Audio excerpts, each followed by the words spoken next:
क्या चीज़?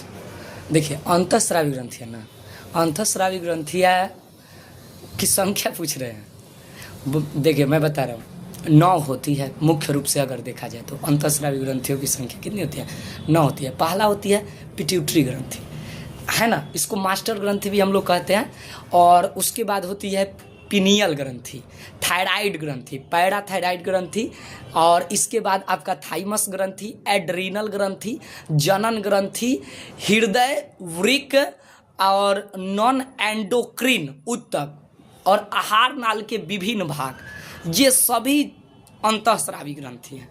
बातें समझ में आ रही है? इन सभी को कहते हैं अंतःस्रावी ग्रंथि।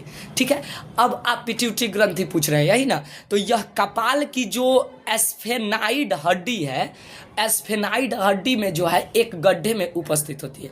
जो पिट्यूटरी ग्रंथि होती है, जो कपाल, ये कपाल होता है ना हमारा, तो इस कपाल की एस्फेनाइड हड्डी में एक गड्ढे में उपस्थित होती है, जिसको जो है सेला टूरिसिका कहते हैं, सेला टूरसिका कहते हैं।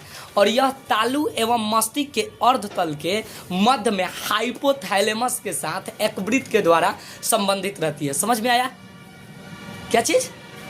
हाँ, तो यह 1 सेंटीमीटर लंबी और 1.5 सेंटीमीटर चौड़ी। लंबी कितनी? 1 सेंटीमीटर और चौड़ी 1.5 सेंटीमीटर। और इसका भार 0.5 ग्राम होता है।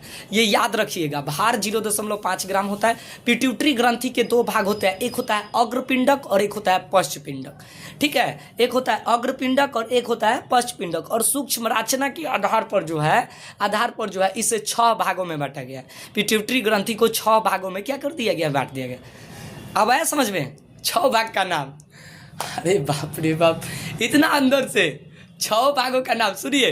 पार्स डिस्टालिस जिसको कहते हैं अग्रभाग, उसके बाद पार्स आपका ट्यूबरेलिस, पार्स इंटरमीडिया, पार्स